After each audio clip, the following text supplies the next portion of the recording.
Steph Curry and the Warriors are back, and a big reason for their turnaround has been Jimmy Butler. Since adding Butler, the Warriors have gone 11-2, and it's been a huge boost for a team that was barely holding on to a play-in spot.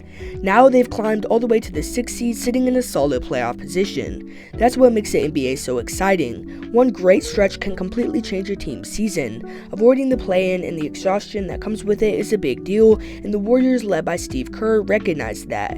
Ever since the Butler trade, they've hit the ground running. I'll admit, I wasn't too high on the move at first. It felt a bit desperate, and in a way, it was. Time was running out with Curry. He's 36 now, and the narrative around him was starting to shift. People weren't outright saying that he was washed, but there was definitely talk about him regressing. And honestly, I get it. At the end of last season, Curry started to struggle. He was carrying too much of the offensive load with no Jordan Poole and a declining Klay Thompson. The Warriors didn't have many other options, so Curry had to do even more. But at the start of this season, there was some real optimism. The Warriors kicked things off with a 12-3 record, and Buddy Hield was playing like vintage Klay. Warrior fans started to believe that a core Buddy, Draymond, and Steph might actually work, but that hope didn't last long. They had a rough patch, lost 5 straight, and struggled to get back on track. The energy in the locker room took a hit, and you could tell the team was in a bad spot. There was some real frustration. You could sense it. The Warriors had plenty of opportunities to land a co-star for Curry in the offseason, but they refused to pull the trigger. Reports even suggested they could have gotten Lauri Markkanen, but they weren't willing to part ways with Pods. It felt like they were hesitant to fully commit to an all-in move, wanting to keep their young assets intact.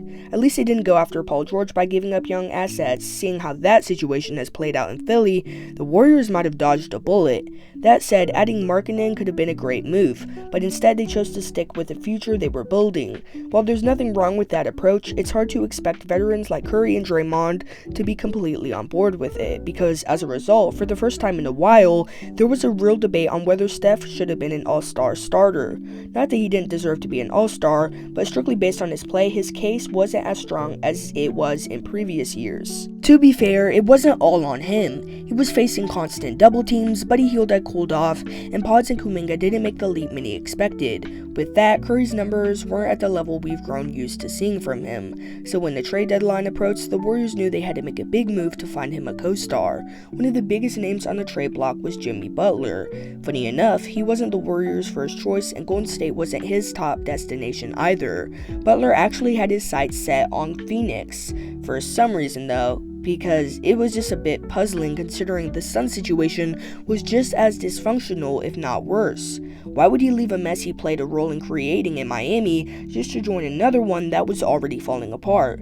But that move never materialized because Bradley Beal refused to waive his no-trade clause. Meanwhile, the Warriors were eyeing Kevin Durant. The Suns were actually close to making it happen. Believe it or not, they couldn't trade Beal without his approval. They weren't willing to move Devin Booker because he was their best bet for a future retool, and so that left KD as the only real trade asset left that could bring back value. So naturally, trade talks involving KD were progressing, but in the end, Durant shut it down. He didn't want to return to Golden State. Understandable given all the backlash he faced the last time he was there. So with both Butler and the Warriors striking out on their original plans, they ended up choosing each other as the next best option. Looking back, that's pretty interesting to think about, but what's even more interesting to watch is how the Warriors' entire season outlook has shifted since adding Butler. Before the trade, if you just looked at the numbers, it was easy to question the move.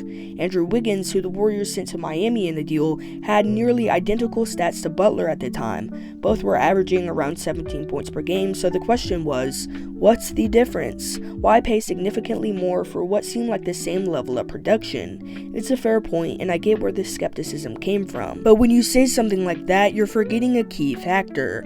Butler isn't just a regular season player, he's a playoff performer. Plus, he was disengaged in Miami, so he wasn't playing at his best. When you consider that, it's clear that he was an upgrade over Wiggins, but it's not something you necessarily see by just looking at the stats.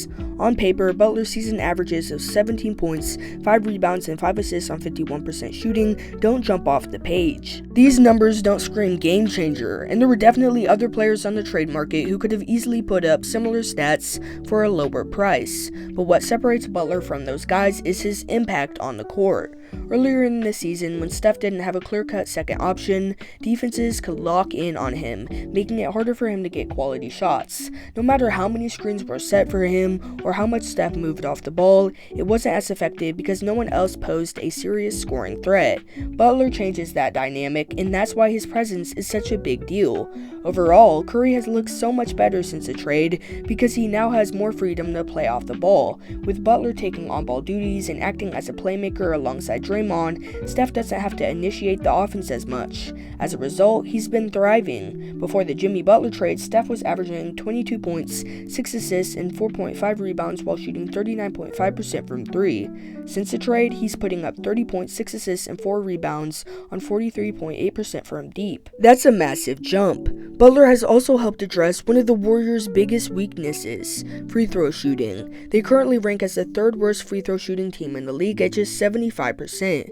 That's shockingly low, especially for a team with Curry, who shoots 93% from the line. His elite percentage means it's really the rest of the roster dragging the average down. Players like Draymond, 68%, and Pod, 76%, have struggled at the stripe, and those are free points the Warriors have been leaving on the table.